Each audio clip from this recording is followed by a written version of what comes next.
Welcome to B2E learning. Students, अपन एक series शुरू कर रखी है अपन ने। इस सीरीज की हेल्प से अपन नीट एग्जाम, जो आपका अपकमिंग नीट एग्जाम है, उसकी फुल ऑन प्रिपरेशन कर रहे हैं। बच्चा, इस पूरी सीरीज में अपन जितना भी कोर्स है, वाइड सिलेबस है, उसको एक इंपॉर्टेंट वीडियोस की हेल्प से आप तक पहुंचा रहे हैं। बच्चा, इसमें अपन ने बॉटनी टॉपिक में स्टार्ट किया था फोटोसिंथेसिस, जो है बॉटनी सब्जेक्ट में फोटोसिंथेसिस टॉपिक जो है उसे हमने स्टार्ट किया था। इसमें हम अलग अलग रिएक्शंस पढ़ चुके हैं। जैसे सबसे पहले फोटोसिंथेसिस में लाइट रिएक्शन किसे कहते हैं, इसके बारे में आपने पढ़ा। लाइट रिएक्शन के बाद बच्चा C3 साइकिल क्या है, इसके बारे में आपने पढ़ा। C3 साइकिल किस तरीके से शुगर का फॉर्मेशन करता है, यह आपने पढ़ा। तो बेटा अब ध्यान से सुनना, प्लांट में C4 साइकिल किसे कहते हैं। आज का जो अपना टॉपिक रहेगा वो रहेगा C4 साइकिल। सबसे पहले तो आपके दिमाग में क्वेश्चन आता है कि मैम, प्लांट को C4 साइकिल की रिक्वायरमेंट ही क्या रही।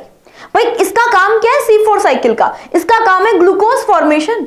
Glucose formation already C3 cycle कर रही है, तो हमें C4 साइकिल की क्या रिक्वायरमेंट रही। ध्यान से सुनना बेटा,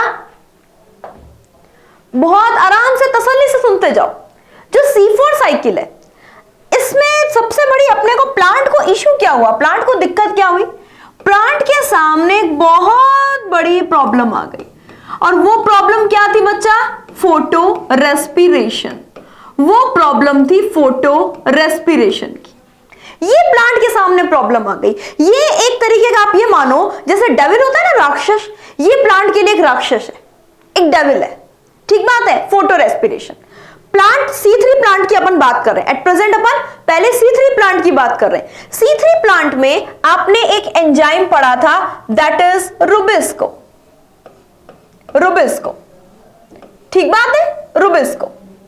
इस रुबिस्को एंजाइम में आपने दो तरह की एक्टिविटी देखी, दैट इज कार्बोक्सिलेज। कार्बोक्सिलेज और O का मतलब क्या था बच्चे? ऑक्सीजनेज। समझ रहे हो? रुबिस्को एक ऐसा एंजाइम है जिसके पास ड्वेल नेचर है, दोनों हाथों में लड्डू है इसके। ठीक बात है ना? ये एंजाइम चाहे तो ऑक्सीजन से कंबाइन करवा दे या फिर चाहे तो CO2 से कंबाइन करवा दे। किसको कंबाइन करवा दे? RUBP को। ठीक बात है। अब थोड़ा सा रिवाइज करो बच्चे, अपन ने प्रीवियस लेक्चर में क्या पढ़ा था।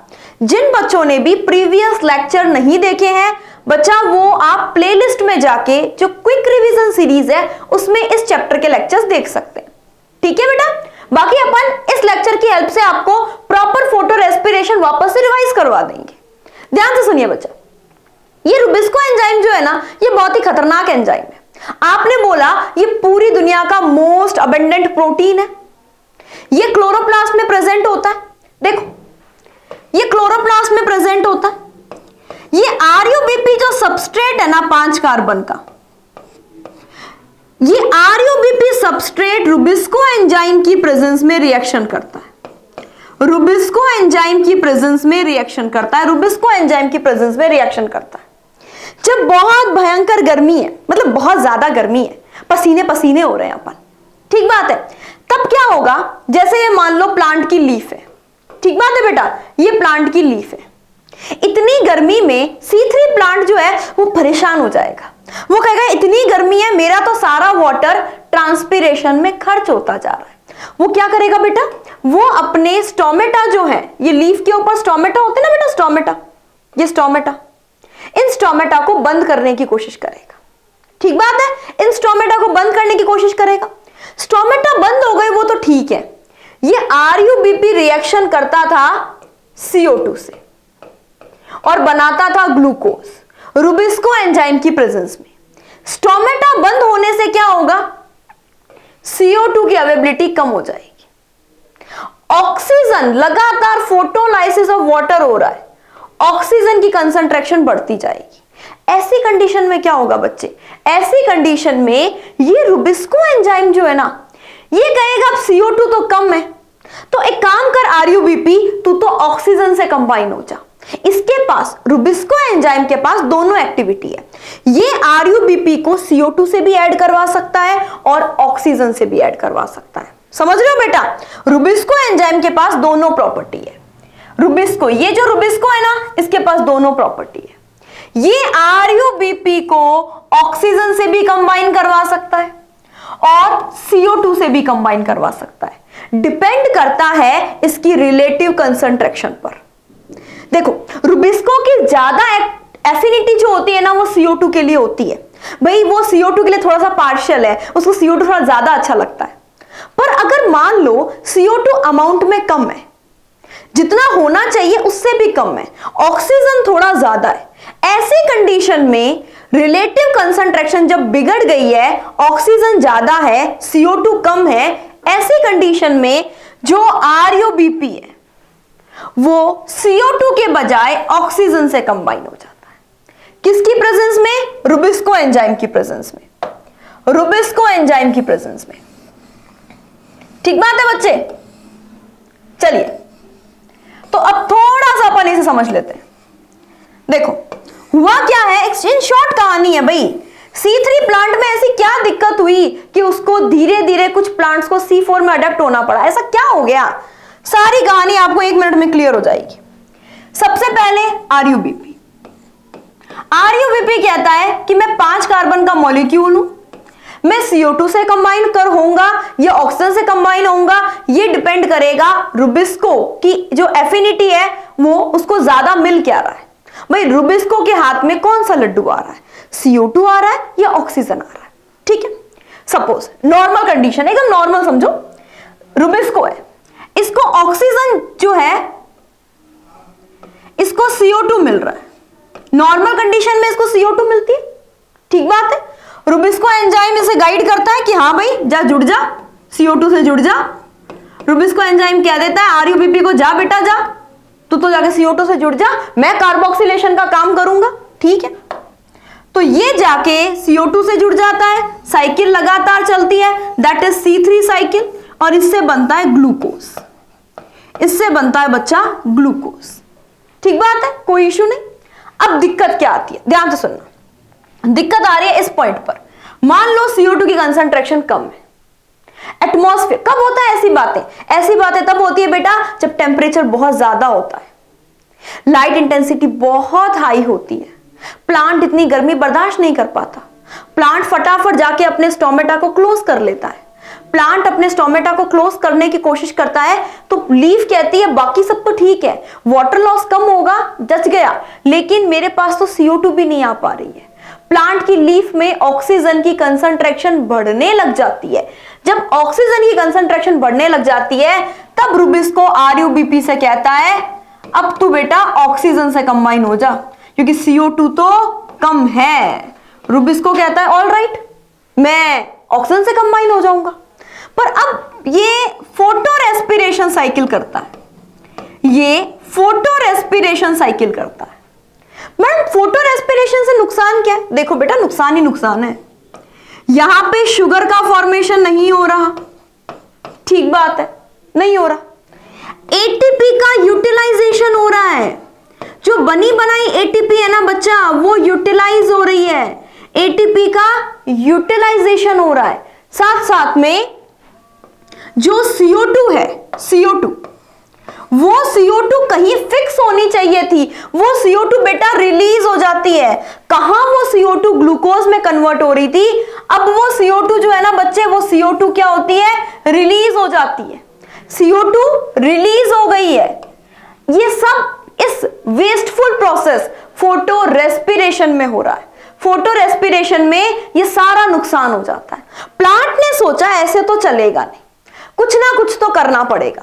तो प्लांट ने क्या किया, कुछ प्लांट ने, जैसे कि अपन एग्जांपल ले मोनोकॉट प्लांट्स ने एक नई प्रोसेस इवॉल्व की और उस प्रोसेस का नाम रखा गया C4 पाथवे, C4 साइकिल, जिसमें ये सारी कमियां दूर की गई है। ये जो भी कमी C3 में रह गई थी ना, इन सब को C4 ने ओवरकम कर दिया है। कैसे, ध्यान से समझते हैं। देखो बेटा, सबसे पहले आपने पूछा मैडम C3 प्लांट से C4 प्लांट बेहतर क्यों है? तो बेटा स्पेशल फीचर जो है वो अपन पढ़ रहे हैं। देखो सबसे इंपॉर्टेंट बात कर रहे हैं अपन, ध्यान से नोट करना। C4 प्लांट के पास एक स्पेशल एनाटॉमी पाई जाती है। ये पॉइंट बच्चा नीट के पॉइंट ऑफ व्यू से बहुत इंपॉर्टेंट है, आप इसे अच्छे से समझना। C4 प्लांट के पास एक स्पेशल एनाटॉमी प्रेजेंट है और इस एनाटॉमी को अपन कहते हैं क्रेंज एनाटॉमी। इस एनाटॉमी को अपन कहते हैं बच्चा क्रेंज एनाटॉमी। अंडरलाइन करके नोट करना। इस प्लांट में और भी बहुत सारी खास बातें, जैसे कि बेटा ये हाई टेम्परेचर को टॉलरेट कर सकता है। ये हाई टेम्परेचर को टॉलरेट कर सकता है, टॉलरेट हाई टेम्परेचर। तो एक तो वो प्रॉब्लम सॉल्व हो गई। C3 प्लांट को बहुत गर्मी लगती थी, वो कहता था मुझसे टॉलरेट नहीं होता, मैं स्टोमेटा बंद करूंगा। C4 टॉलरेट कर लेता है। दूसरी बात, नेक्स्ट आपने बताया ये हाई लाइट इंटेंसिटी जो है उसको भी रेस्पॉन्स कर जाता है। Show response to high light intensity. बच्चा बहुत ज्यादा हाई लाइट इंटेंसिटी होना, उसको भी ये क्या कर जाता है, response. Show response to high light intensity. High light intensity, ये हाई लाइट इंटेंसिटी को भी बच्चा रिस्पॉन्स कर जाएगा। और एक सबसे बड़ी खास बात, इसने अपने अंदर ऐसा खतरनाक अरेंजमेंट किया है क्रेंज एनाटॉमी की हेल्प से कि ये फोटो रेस्पिरेशन नहीं करता। लैक फोटो रेस्पिरेशन मतलब जो भी प्लांट में नुकसान हो रहा था ना फोटो रेस्पिरेशन की वजह से, वो नुकसान नहीं हो पाएगा। जो भी नुकसान हो रहा था फोटो रेस्पिरेशन की वजह से, वो नुकसान नहीं होगा। ठीक बात है, डन, कोई इश्यू नहीं। अब सबसे बड़ा क्वेश्चन आपके माइंड में क्या आता है, मैडम ये क्रेंज एनाटॉमी क्या है? क्रेंज एनाटॉमी बच्चा आराम से समझते हैं, ध्यान से तसल्ली से सुनना, ठीक है। प्लांट ने ऐसा क्या अरेंजमेंट किया कि रुबिस्को एंजाइम को ओनली CO2 ही मिलती है, उसको ऑक्सीजन अवेलेबल ही नहीं होती। प्लांट ने ऐसा क्या कर दिया भाई, ऐसा क्या क्या बैरियर बना दिया दोनों के बीच में कि रुबिस्को के पास ओनली CO2 ही पहुंच रही है। क्रेंज एनाटॉमी में समझ में आएगा। चलिए बच्चा, क्रेंज एनाटॉमी देखो बेटा, एक छोटा सा लीफ लेते हैं, लीफ, दैट इज लीफ। बेटा अपन इस लीफ का एक TS कट करते हैं। TS समझते हो, ऐसे बीच में से अपन ट्रांसफर सेक्शन जो है वो कट करके देखते हैं। ठीक बात। लीफ में सबसे बाहर की तरफ आपको कौन सी लेयर दिखाई देती है बच्चा? लीफ में सबसे बाहर की तरफ आपको अपर एपिडर्मिस जो है ना वो दिखाई दे रही है। डन। और ये है लोअर एपिडर्मिस। ये तो पता है ना सबको, आपने एनाटॉमी चैप्टर जो है उसके अंदर पढ़ा है, आगे अपन भी पढ़ेंगे कि सबसे बाहर की तरफ जो सरफेस है उसे अपन बोलते हैं अडेक्शियल सरफेस, जिसे अपन अपर एपिडर्मिस कहते हैं। और ये जो नीचे वाली लेयर है बच्चा, इसे अपन बोलते हैं abaxial surface, that is lower epidermis. ठीक बात है। चलिए, सेंटर में क्या प्रेजेंट है बेटा? सेंटर में बेटा इसमें प्रेजेंट है वेस्कुलर बंडल, ऊपर जाइलम है, नीचे फ्लोएम है। कोई दिक्कत नहीं, कोई इश्यू नहीं। हाँ, एक बात और, थोड़ा सा मोटा मार्कर ले रहे हैं। इस वेस्कुलर बंडल के चारों तरफ, इस वेस्कुलर बंडल के चारों तरफ बहुत ही थिक वॉल वाला, थिक सेल वॉल वाला एक पूरी की पूरी इस तरीके से रिथ लाइक स्ट्रक्चर पाई जाती है। रिथ समझते हो बेटा? रिथ यानी क्रेंज लाइक स्ट्रक्चर। आपने बहुत मोटी मोटी माला देखी है ऐसी, जैसे कोई इलेक्शन वगैरह होते हैं तो जो पॉलिटिशियंस होते हैं उनको, उनकी पार्टी मेंबर्स जो होते हैं उनको एज ए रेस्पेक्ट के तौर पे ऐसे बड़ी बड़ी माला जो है ना वो पहनाते हैं। ठीक है, एज ए रेस्पेक्ट पहनाते हैं उसे, है ना भाई। तो ये जो पूरी की पूरी अपन जो स्ट्रक्चर देख रहे हैं, ये जो बहुत सारी सेल्स हैं जो कि बहुत थिक वॉल है, इन्हें अपन बोलते हैं बंडल शीथ सेल। ठीक बात है बच्चा। चलो इस लीफ को तो आप समझ गए, इसको तो हटा देते हैं, कोई इशू नहीं। हाँ बेटा, तो ये जो आप देख रहे हो ये है बंडल शीथ सेल। थोड़ा पतला करें मार्कर। ये है बच्चा bundle sheath cell, bundle sheath cell. और देखो, और इसमें सेल्स कौन सी होती है बेटा? आपने बताया इसके अंदर प्रेजेंट होती है मेसोफिल सेल। ये जो ग्रीन कलर की अपन बना रहे हैं ना बेटा, ये मेसोफिल सेल्स, मेसोफिल सेल्स। अभी समझ रहे हैं अपन क्रेंज एनाटॉमी किसे कहेंगे? देखो, ये है मेसोफिल सेल्स, ये गोल गोल जो भी बनाई है अपन ने, ये सब मेसोफिल सेल्स है। ठीक बात है। अब ध्यान से सुनना, क्रेंज एनाटॉमी, सबसे पहले क्रेंज का मतलब क्या है? ठीक बात है। बेटा इस क्रेंच का मतलब है रित यानी कि माला। कहानी क्या है, स्टोरी क्या है बेटा, रुबिस्को को ऑक्सीजन से बचाना है। बचाना है हमें रुबिस्को को, किससे? ऑक्सीजन से। तो आपने पता है क्या किया, आपने रुबिस्को को ले जाके इसके अंदर बंद कर दिया। ये कौन है? ये है बंडल शीथ सेल। आपने रुबिस्को को ले जाके बंडल शीथ सेल के अंदर डाल दिया। अब इसमें इसकी क्या खास बात है बच्चे, ध्यान से सुनना। इन सेल्स पर पहली बात तो ये जो सेल्स है बंडल शीथ सेल, ये एक कॉन्सेंट्रिक रिंग की फॉर्म में प्रेजेंट है, इस तरीके से गोल रिंग की फॉर्म में। ठीक बात है, बिल्कुल रिथ लाइक है, इस वजह से आप इसे क्रेंच वर्ड से जानते हैं। ठीक बात। दूसरी खास बात आपने क्या बताई, आपने बताई बच्चा कि इसके अंदर थिक सेल वॉल होती है। थिक सेल वॉल होती है, बहुत ही मोटी सेल वॉल होती है। ठीक बात है। इस मोटी सेल वॉल का फायदा क्या है, ऑक्सीजन एंटर नहीं कर पाएगा, बाहर से जो भी ऑक्सीजन वगैरह आ रही है वो यहां पर नहीं आ पाएगी। ठीक बात है। मैडम बाहर से तो ऑक्सीजन नहीं आ रही, लेकिन क्लोरोप्लास्ट के अंदर जो ग्रेनम है, उस ग्रेनम में भी तो बनता है। बिल्कुल बनता है बेटा, बिल्कुल बनता है। ध्यान से सुनो अब कहानी है क्या बच्चे, इसके अंदर क्लोरोप्लास्ट प्रेजेंट है जो कि साइज में बहुत बड़े बड़े हैं, नंबर में भी बहुत ज्यादा है। ये बहुत ज्यादा इसमें क्लोरोप्लास्ट प्रेजेंट है। लेकिन बच्चा इन क्लोरोप्लास्ट के बारे में लिख रही हूं मैं, कौन से क्लोरोप्लास्ट, जो बंडल शीथ सेल में। इन क्लोरोप्लास्ट पहली बात तो large in number, large in size, और ये अग्रेनल क्लोरोप्लास्ट है। अब समझे कहानी आप, इनमें ग्रेनम नहीं है। अगर इनमें ग्रेनम नहीं है तो इनमें फोटोलाइसिस ऑफ वाटर नहीं होगा। अगर इनमें फोटोलाइसिस ऑफ वाटर नहीं होगा तो यहां पे ऑक्सीजन नहीं बनेगी। अब आप कहानी देखो, इस रुबिस्को को आपने ऐसे कमरे में ले जाके बंद कर दिया है जहां ऑक्सीजन नहीं पहुंच सकती। बाहर से जो ऑक्सीजन आएगी वो इसलिए अंदर नहीं जा सकती क्योंकि इसकी सेल वॉल बहुत थिक है। अंदर ऑक्सीजन इसीलिए नहीं बन सकती क्योंकि यहां पे ग्रेनम नहीं है। हाँ, अब एक चीज और देखो, कोई इशू नहीं, इसके अंदर जो क्लोरोप्लास्ट है ना बेटा, ये कौन है? अरे इनकी खासियत आपने पूछी ही नहीं। ये तो मेसोफिल सेल है, ये तो मेसोफिल सेल है बच्चा, ये तो मेसोफिल सेल है। इनके अंदर जो क्लोरोप्लास्ट प्रेजेंट है ना, इनके अंदर जो क्लोरोप्लास्ट प्रेजेंट है, ये क्लोरोप्लास्ट साइज में थोड़े छोटे हैं, स्मॉल इन साइज। और बच्चा ये क्लोरोप्लास्ट ग्रैनल हैं। ग्रैनल यानी यहां पर फोटोलाइसिस ऑफ वाटर होगा, यहां पे नॉन साइक्लिक फोटोफॉस्फोराइलेशन होगा। जो ऑक्सीजन यहां पे बनेगी वो ऑक्सीजन डिफ्यूज होते हुए बाहर चली जाएगी एटमॉस्फेयर में। नॉन साइक्लिक से NADPH, ATP वो भी बन जाएंगे।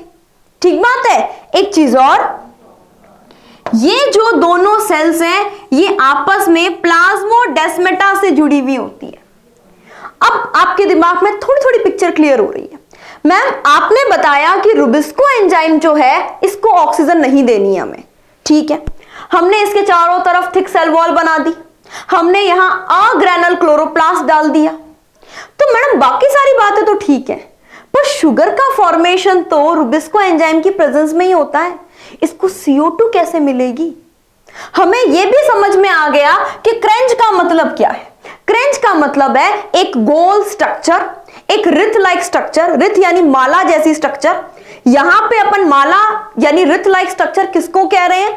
वेस्कुलर बंडल के चारों तरफ ये जो बंडल शीथ सेल्स हैं इनको अपन गोल स्ट्रक्चर, रिथ लाइक स्ट्रक्चर कह रहे हैं। यहां पे ऑक्सीजन तो नहीं पहुंच रही, पर यहां पे CO2 कैसे पहुंचेगी ये तो बताओ। यहां पे CO2 कैसे आएगी? तो बेटा यहां पे CO2 का इंतजाम भी किया गया है। अब थोड़ा सा शॉर्ट में सुनना, CO2 एटमॉस्फेयर में है, CO2 जो है बच्चा वो एटमॉस्फेयर में है। ये CO2 जो है ये मेसोफिल सेल में आएगी। मेसोफिल सेल के पास क्लोरोप्लास्ट है, नॉर्मल क्लोरोप्लास्ट है, बढ़िया क्लोरोप्लास्ट है। वो CO2 मेसोफिल सेल जो है इसके अंदर एक एंजाइम होगा, बेटा अपन उसे पेप्केज नाम से जानेंगे। वो एंजाइम इस CO2 को ट्रैप कर लेगा, ठीक बात। वो उसे केमिकल में बदलेगा और वो केमिकल जो है वो प्लाज्मोडेस्माटा की हेल्प से बंडल शीथ सेल में आएगा और यहां पे वो आके CO2 रिलीज कर देगा, मतलब एज ए कैरियर है। ठीक बात है, जैसे अपन कोई मार्केट से कोई या फिर ऑनलाइन कुछ परचेजिंग नहीं करते, कोई ना कोई डिलीवरी करने आता है, बिल्कुल वैसे ही CO2 को बाहर से लिया जाएगा, यहां पे उसे केमिकल में कन्वर्ट किया जाएगा और केमिकल में कन्वर्ट करने के बाद उसे बंडल शीथ सेल के अंदर इफेक्टिवली पंप किया जाएगा। अगर आप एनसीईआरटी की लाइन की बात करते हो तो उसमें साफ लिखा हुआ है कि मेसोफिल सेल से CO2 को केमिकल में कन्वर्ट करके इफेक्टिवली पंप किया जाता है। किसके अंदर? बंडल शीथ सेल के अंदर। समझ रहे हो बच्चे? अब ये पूरी जो प्रोसेस होती है, इस प्रोसेस को अपन C4 साइकिल के अंदर समझते हैं। ध्यान से समझना। देखो बेटा, ये अपन ने कंपेयर के लिए डायग्राम डाला है। कंपेयर किसका? C3 और C4 प्लांट का। ठीक बात है। देखो बच्चे ध्यान से समझना, ये जो पूरी की पूरी C3 सेल है, इसमें मेसोफिल, ये पूरा का पूरा बच्चे मेसोफिल है। इसमें ये तो है पैलिशेड पैरेन्काइमा और ये है बच्चा स्पॉन्जी पैरेन्काइमा। ये मेसोफिल सेल देखो यहां पे लिखा हुआ भी है। यहां पे दो तरीके की सेल्स है और यहां पे बच्चा एक ही तरह की सेल होगी। ये जो पूरी रिथ लाइक स्ट्रक्चर आपको दिखाई दे रही है, that is क्रेंज anatomy.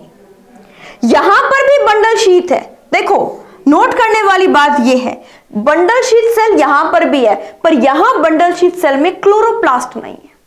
Bundle sheath cell में क्लोरोप्लास्ट यहीं पर है। बंडल शीथ सेल में क्लोरोप्लास्ट केवल C4 प्लांट में। ठीक है, तो ये इस तरीके से C4 प्लांट जो है वो C3 से अलग हो जाता है। सिर्फ बंडल शीथ के होने से कुछ नहीं होता बेटा, बंडल शीथ तो पैरेन्काइमा का बना हुआ है। उस पैरेन्काइमा में अगर क्लोरोप्लास्ट है तब वो यहां पे कुछ इफेक्टिवली काम कर पाएगा। डन। चलिए नेक्स्ट C4 पाथवे। अब C4 पाथवे में अपन समझते हैं कि किस तरीके से शुगर का फॉर्मेशन भी होता है और फोटो रेस्पिरेशन भी नहीं होता, प्रोडक्टिविटी भी अच्छी मिलती है हमें। ठीक बात है। देखिए सबसे पहले तो बच्चा इसका एक नाम आपने और पढ़ा है, hatch and slack pathway.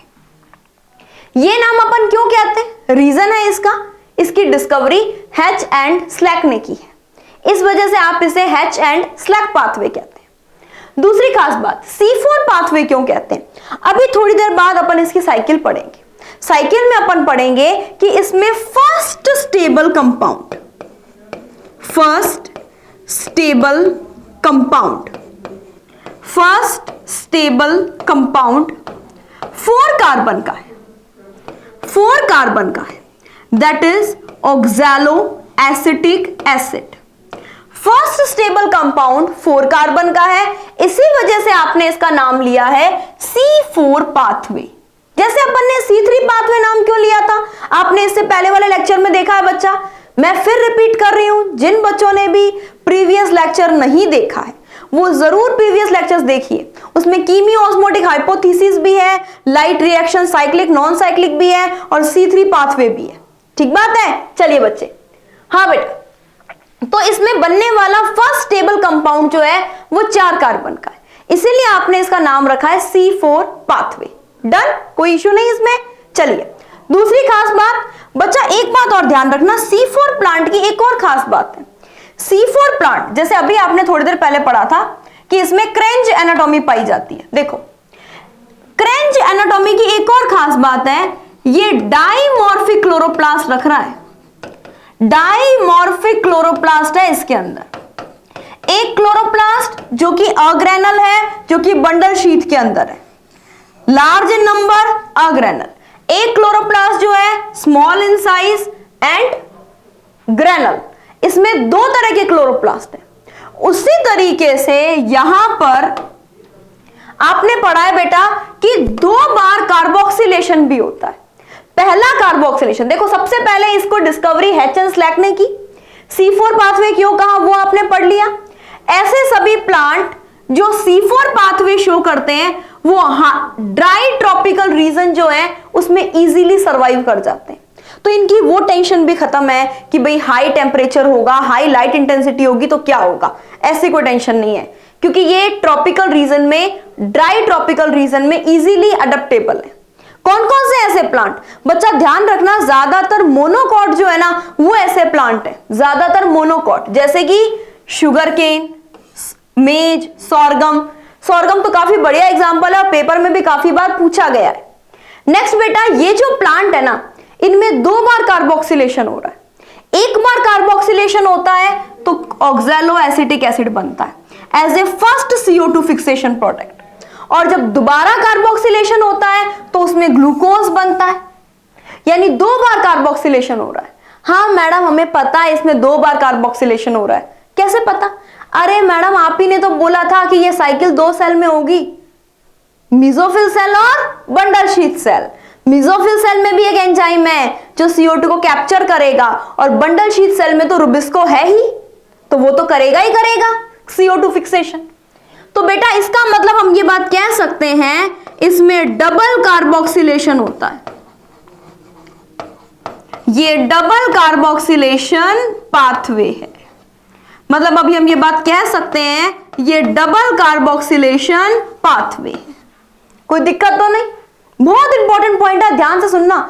2 bar carboxylation हुआ है, 1 बार कार्बोक्सिलेशन होगा मेसोफिल सेल में और अगली बार कार्बोक्सिलेशन होगा बंडल शीथ सेल में।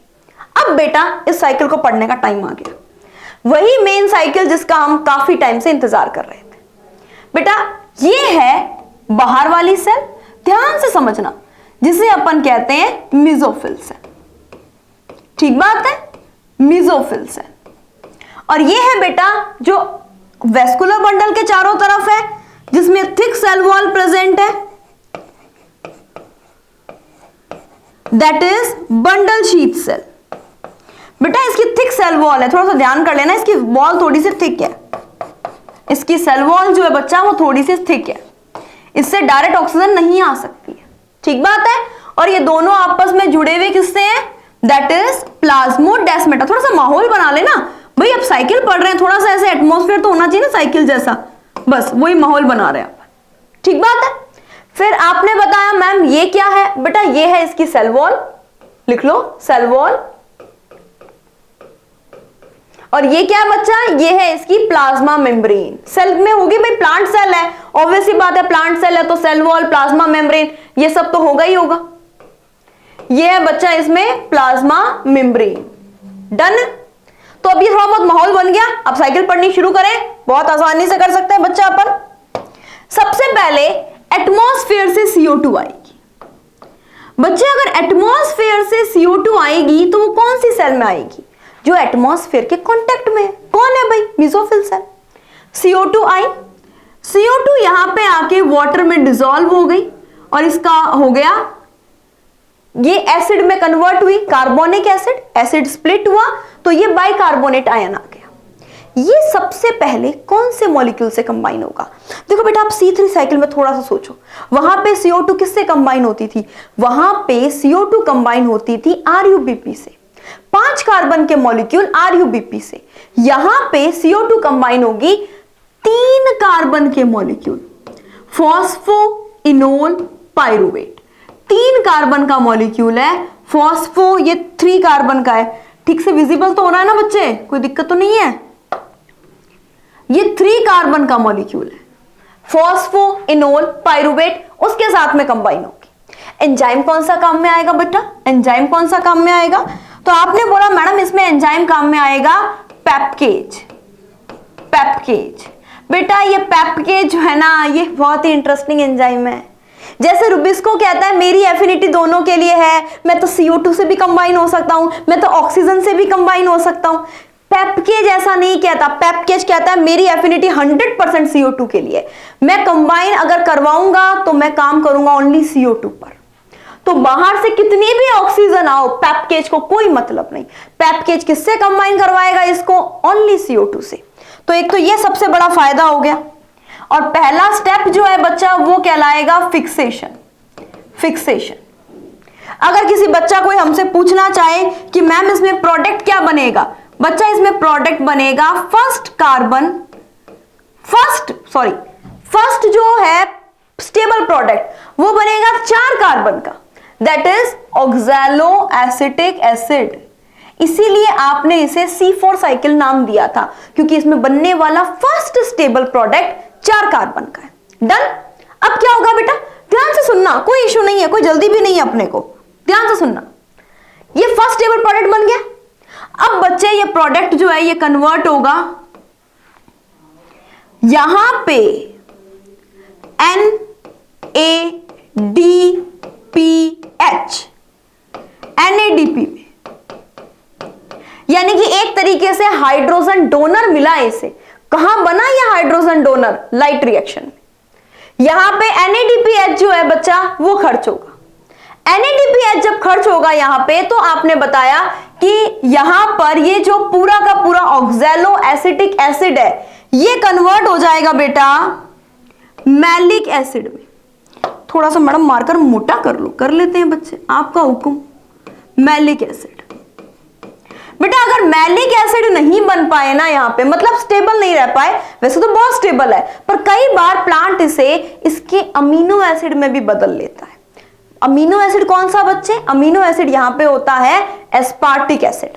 मैलिक एसिड में आप अमोनियम ग्रुप जो है वो ऐड कर दो, एस्पार्टिक एसिड बन जाएगा।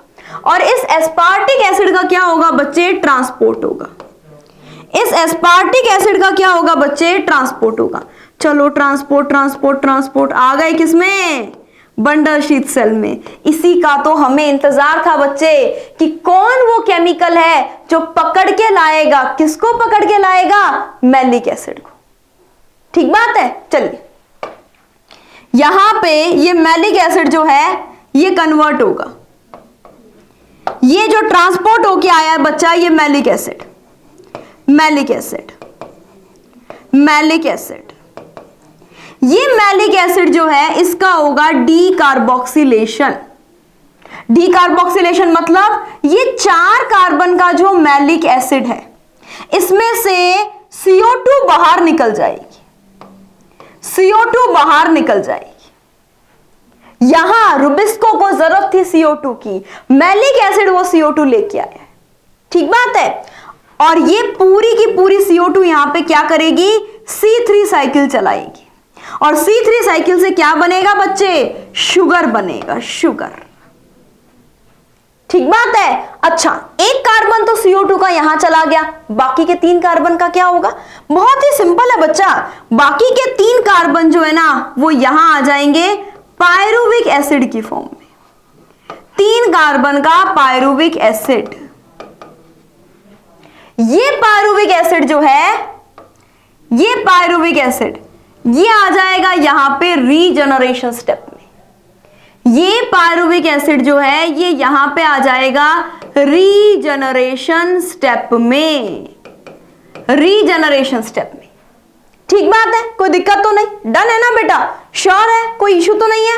देखो यहां पे NADPH खर्च हुआ था ना बच्चे, तो बेटा ऐसा नहीं है कि ये खर्चा हो गया और आप टेंशन में आ गए। यहां पे डीकार्बोक्सिलेशन हुआ है, मानते हैं भाई डीकार्बोक्सिलेशन हुआ है, पर आप टेंशन में मत आओ। इस प्रोसेस के अंदर यहां पर NADPH वापस बन जाएगा। मैलिक एसिड जब पायरुविक एसिड में कन्वर्ट होगा और जब वो CO2 रिलीज करेगा C3 साइकिल के लिए, तो यहां पे NADPH फिर से बन जाएगा।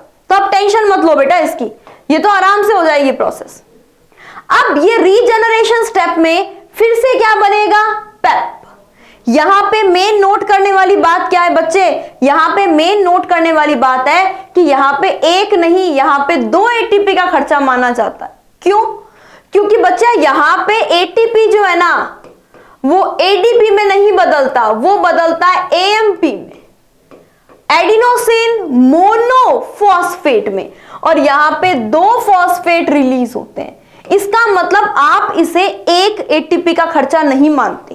एक ATP का मतलब हो गया 1 फास्फोरस रिलीज करे, इसने भाई 2 फास्फोरस रिलीज कर दिए, तो इसका मतलब ये थोड़ी ना है कि वो खर्चा उतना ही। भाई एक इंसान 8 घंटे काम करता है, ठीक बात है, लेकिन अगर वही पर्सन 16 आवर्स काम कर रहा है, दैट मींस वो 2% का काम कर रहा है। ठीक बात है। इसका मतलब ये ATP ने 2 फास्फोरस रिलीज किए, इसका मतलब यहां पर इसे 2 ATP का यूटिलाइजेशन माना जाएगा। ठीक बात है। यहां पे मैडम ऐसा कौन सा एंजाइम है जो 2 कार्बन रिलीज करवा, 2 फास्फोरस रिलीज करवा दिए? बच्चा यही तो है enzyme PPDK, temperature sensitive enzyme, phosphoenol pyruvate dikinase enzyme, phosphoenol pyruvate dikinase enzyme. ठीक बात है बेटा। और यहां पर ये पैप फिर से बन जाएगा। अब इस पूरी रिएक्शन में कहीं ऑक्सीजन दिक्कत नहीं कर सकता, क्योंकि रुबिस्को एंजाइम जो है वो प्रेजेंट कहां पर है? रुबिस्को एंजाइम बच्चा प्रेजेंट है अपने बहुत ही स्पेशल साइट पर। कौन सी साइट पर? बंडल शीथ सेल पर। अब इस पूरी रिएक्शन को ध्यान से समझना। सबसे पहले हुआ क्या है? एक कार्बन एंटर किया है, पैप से जुड़ा है, पहला step fixation, oxalo acetic acid बना, मैलिक एसिड में कन्वर्ट हुआ, दूसरा स्टेप ट्रांसपोर्ट, तीसरा स्टेप डीकार्बोक्सिलेशन, CO2 रिलीज हुई, केल्विन साइकिल चली, वापस से हुआ रीजनरेशन। बस 4 स्टेप और रिएक्शन कंप्लीट। अब इस पूरी स्टेप में ATP का खर्चा कितना हुआ है बच्चे? ध्यान से सुनना। क्या एक कार्बन ग्लूकोज बना देगा? नहीं, ग्लूकोज बनाने के लिए चाहिए 6 कार्बन। तो एक कार्बन पे यूटिलाइजेशन देखो। अगर एक कार्बन एंटर करता है, एक कार्बन अगर एंटर करता है तो 3 ATP तो चाहिए केल्विन साइकिल में, चाहिए ना बच्चे? 3 ATP चाहिए केल्विन साइकिल। केल्विन साइकिल में उतना ही खर्चा होगा बच्चे जो केल्विन साइकिल में होता है, जो अपन ने प्रीवियस क्लास में डिस्कस किया है। 3 ATP, जिसमें से 2 ATP थे रिडक्शन स्टेप में और 1 ATP था रीजनरेशन स्टेप में। ठीक बात है। प्लस यहां पे 2 ATP का खर्चा और ऐड हो गया। कौन से बच्चे? वो हो गया है रीजनरेशन स्टेप वाला, ये वाला। समझ रहे हो बच्चा? ये वाला, ये जो यहां पे खर्चा हुआ है हम इसकी बात कर रहे हैं। ठीक बात है। ये रीजनरेशन स्टेप वाला खर्चा ATP वाला, ये यहां पे खर्च हुआ है, हमने इसकी बात की है। यानी यहां पे टोटल 5 ATP यूटिलाइज हुए हैं पर कार्बन। पर कार्बन बच्चा, ये जो एक CO2 को एंटर करवाने के बाद उसको ग्लूकोज में भेजने तक, वापस पैप बनने तक का खर्चा है 5 ATP एक कार्बन के लिए। बच्चा NADPH2 कितने हुए? NADPH 2 हुए जो केल्विन साइकिल में होते हैं एज यूजुअल। ये जो खर्च हुआ वापस मिल गया, no gain no loss, settlement proper. तो एक कार्बन को फिक्स करने के लिए 5 ATP और 2 NADPH चाहिए। इसका मतलब मैम, अगर हमसे क्वेश्चन पूछ लिया जाए कि अगर हमें एक ग्लूकोज का मॉलिक्यूल बनाना है तो कितने ATP की रिक्वायरमेंट होगी? एक ग्लूकोज मतलब बेटा 6 कार्बन। हाँ, तो जो एक कार्बन के लिए वैल्यू आई थी उसको 6 से मल्टीप्लाई कर दो, यानी C4 प्लांट में हमें 30 ATP की रिक्वायरमेंट होगी। एक कार्बन के लिए चाहिए 5 ATP, एक कार्बन को फिक्स करने के लिए चाहिए 5 ATP। तो पूरे 6 कार्बन फिक्स करने हमें, ग्लूकोज मॉलिक्यूल बनाना है 30 ATP। साथ साथ में हो जाएगा बच्चे यहां पे 12 NADPH। अब बच्चा, जिन बच्चों ने भी हमारी इससे प्रीवियस क्लास लगाई है उसे तो पता है C3 प्लांट में कितने हो जाएंगे? 18 ATP। मतलब इसमें ओनली केल्विन साइकिल वाला खर्चा होगा, प्लस 12 NADPH। ठीक बात है बच्चे। नेक्स्ट बच्चा NADPH, इसको अपन उसमें भी लिख चुके हैं। चलो बेटा अलग से मेंशन कर दो, अलग अलग टाइप के नखरे हैं भाई, अलग से मेंशन करो इसे। तो आप उसमें तो केवल ATP पूछा था, कोई बात नहीं, ओनली ATP लिख दिया अपन ने। अपन तो बोले लोग हैं, कहीं भी लिख देते हैं, है ना भाई। चलो इसमें मेंशन कर दो, कोई इश्यू तो नहीं है, गुस्सा तो नहीं करोगे? चलो बेटा लिख दो, यहां लिख दो। अब इंपॉर्टेंट क्वेश्चन आता है कि photo respiration high light intensity पर C3 प्लांट में कैसा होगा? बेटा C3 प्लांट में तो फोटो रेस्पिरेशन बहुत होता है, ऊपर से कंडीशन भी हाई लाइट इंटेंसिटी है, शानदार फोटो रेस्पिरेशन होगा, हाई फोटो रेस्पिरेशन। और C4 प्लांट में, C4 प्लांट कहता है मुझे कोई मतलब नहीं है, हाई लाइट इंटेंसिटी हो लो लाइट इंटेंसिटी हो, मेरा रुबिस्को तो पूरी तरीके से सेफ है, वो तो पूरी बंडल शील्ड जैसे रूम में पैक है, वो तो रिथ लाइक स्ट्रक्चर क्रेंच एनाटॉमी में फंस चुका है, उसको ऑक्सीजन से लेना देना नहीं है। यानी यहां पे हो जाएगा बच्चा नेग्लिजिबल, नेग्लिजिबल। ठीक बात है। तो बच्चा ये आज आपने पूरी C4 साइकिल की समरी पढ़ी है। ठीक बात है। आपने पूरा वीडियो देखा है। पूरा वीडियो देखने के बाद एक बार आप इसकी एनसीईआरटी से गो थ्रू हो। ठीक बात है। फिर उसके अंदर एक टेबल दी हुई है C3 और C4 प्लांट की। C3 और C4 प्लांट के बीच में कंपैरिजन की एक बढ़िया सी टेबल दी हुई है। उस टेबल को आप सॉल्व कीजिए बच्चा। ठीक बात है। और इस पूरे चैप्टर के जो भी वीडियोस हैं उसको आप एकदम ध्यान से देखिए। आपका ये चैप्टर शानदार क्लियर होगा। इसमें से नीट में जितने भी क्वेश्चन आते हैं आपके वो सारे क्वेश्चन सही होंगे। ओके बच्चा, थैंक यू फॉर वॉचिंग।